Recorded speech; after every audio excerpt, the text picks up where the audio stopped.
Titans, issue 6, Tom Taylor writing with Travis Moore on the art. This naturally follows on. The arc that's going on in Titans for these next few months is tying in, of course. And this is set after issue 3, and it does feel very naturally placed. After, unlike all those World Tour one-shots which are all over the place and they all seem to be set wherever, this legitimately feels like Titans 3.5. To the point where, I'm sure if you just read the main book, it'll probably work. But this, as I was reading it, felt essential to the overall story to me. I don't know if you agree with that. Yeah, no, because of where they leave Starfire in Beast World 3, to have it pick up with her here with the threads that have been going on in Titans, Taylor really made that work well. Yeah. You know? And again, I'm sure if you read this before you read Beast World, it would still work, but I feel like we got more from it from reading Beast World first.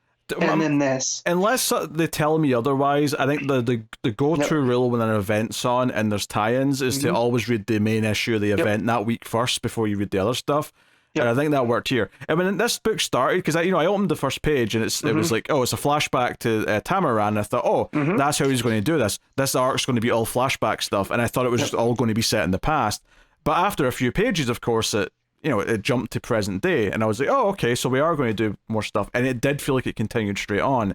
And there is some stuff that happens here which feels like it has to be reflected in issue 4 of Beast World. I don't see how they can avoid bringing up some of this stuff that happens. So yeah, we get some backstory to Kari when she was I don't know, preteen, give or take, something like that. Yeah. So, and she's in the royal family. There's an advisor with her named Xandir. And so Xandir Harris from Sunnydale, California. Yep. And so that was a quality joke. I don't feel you appreciated that enough, Matt. Yeah. It was fine. But so she's supposed to go off with her parents, but she goes off with Xander instead. And the Citadel attack, which is this is a key part in Corey's origin.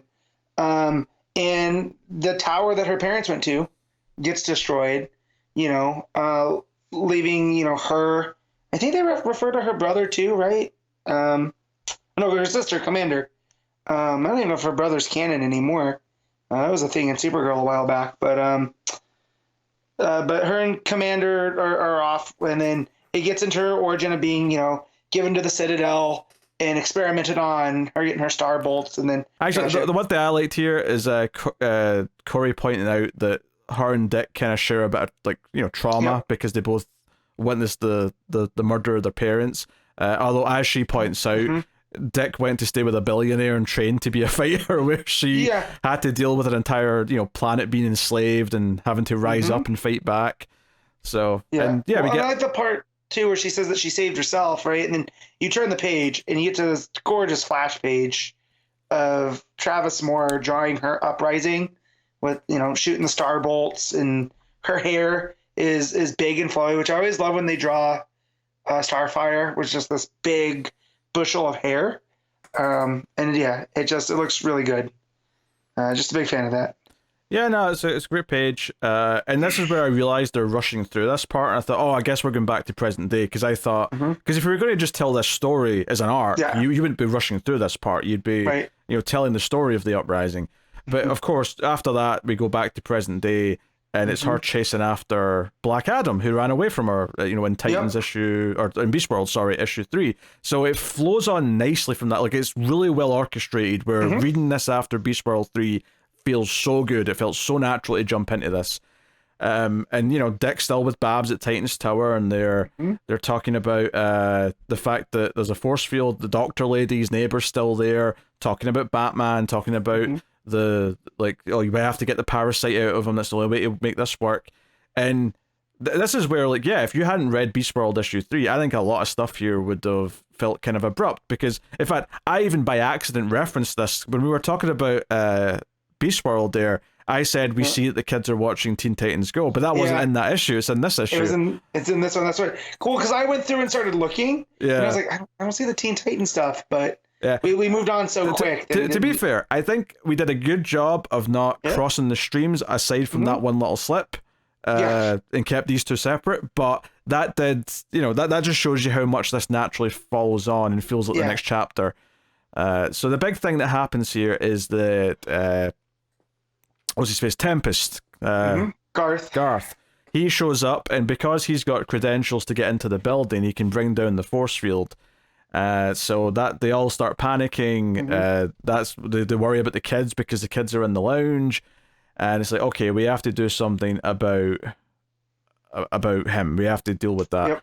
Meanwhile, the other Titans are around. Like Wally is with Bart, and they have to keep doing stuff because they're evacuating Kandak. Donna has to keep a hold of Garrow in the space. So the others, though, Raven, Cyborg, and Starfire are like, okay, we're on our way. In fact, Starfire specifically says, hey, there's other people here to take care of Black Adam, and we see a little cameo from Shazam and Mary Marvel, which was which was nice, because obviously they've got their own stuff going on right now. So yeah, so we have a lot of action in Titans Tower with Nightwing and Babs fighting various monster people and whatnot. And interestingly, Brother Eternity stumbles onto Wolf Batman, and he's got such a shitting grin in his face. And still the fact that even in his beast form, Bruce gives him a growl, right? So he might still be out of his mind and under kind of the influence of Garrow. He still doesn't like Brother Eternity. Absolutely. Which is a nice touch, knowing that Brother Eternity set out the Necrostar, right? So like... which he's pissed about, by the way. He's pissed that his Necrostar was defeated, and now this Garrow shit's going on. He's coming to Titan's Tower because he wants to sort this mess out. So water starts flooding the place, and they're like, shit, that's Tempest. Because obviously he likes water. He is an Aqua character after all. And it looks like a spore goes into Nightwing. And the reason why I say it looks like, because it definitely is getting in his mouth, the way we sort of end the page with the start of the effect happening, and then we don't see him again for the rest of the issue, does make me think that maybe next issue, we might see someone just grab it and pull it out at the last second before, because we don't see him transform. We see his eye change a little bit in a close-up panel.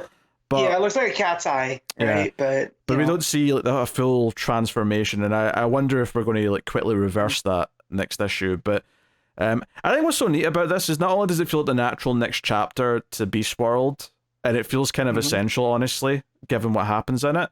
If Nightwing has turned, that's going to be really important. And even the fact that all the characters who were in Titan's Tower and Beast World have now been attacked by Tempest and are now evacuating and they're dealing with all this shit, it feels important for the ongoing story.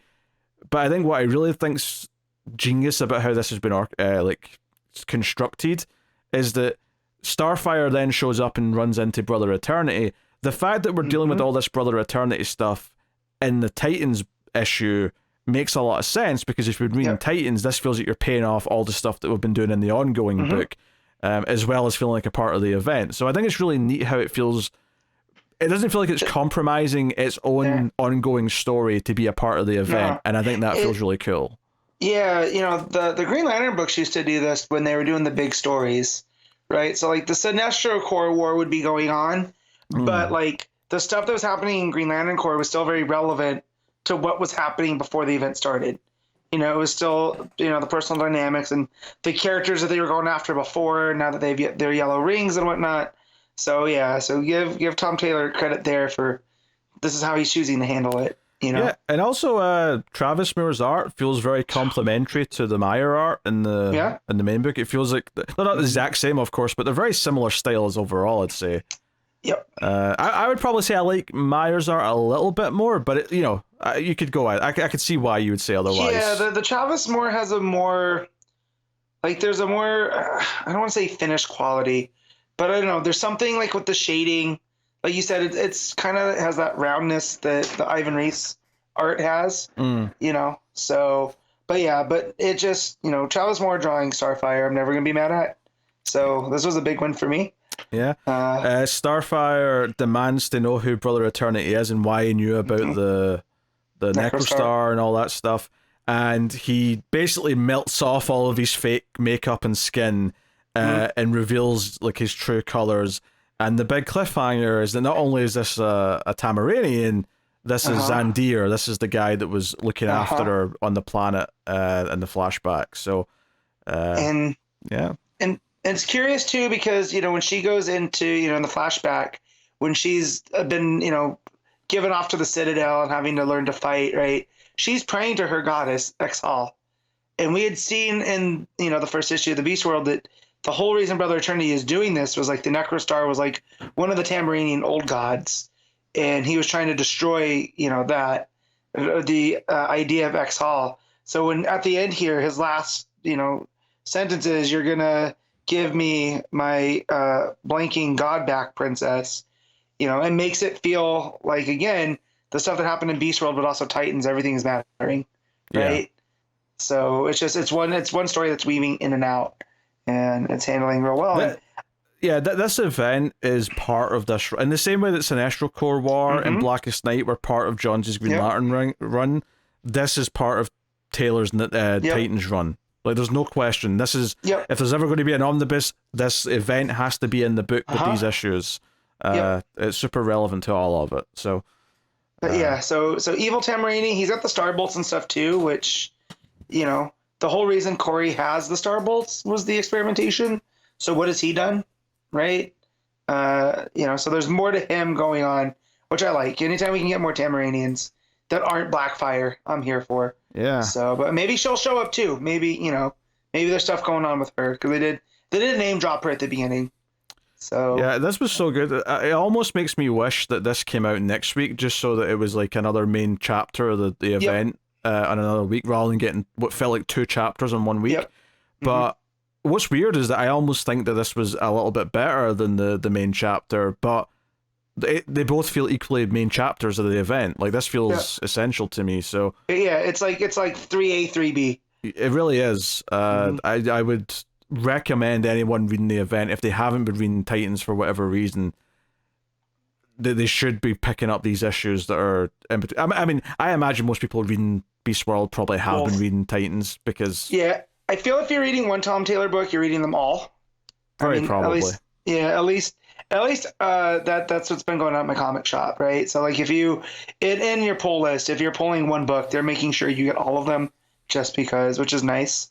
So this is really good. It's funny that on the annual episode we were debating, does Beast World, should that be just sort of counted as part of the Titans run? And I feel like now that we've read these 2 issues this week back to back, I'm like, yeah, it is. It's part of his Titans run. It just is. Like, and I think I really like both these issues, and I think I might have liked this one even a bit more of the 2, mainly just because there was, I guess, more like big moments in this one. Like, it's like the main issue had the big action moments with this Power Girl and all that stuff, but this one had the more sort of like concrete character moments for Starfire and all that stuff. So we're really good. What were you rating Titan 6?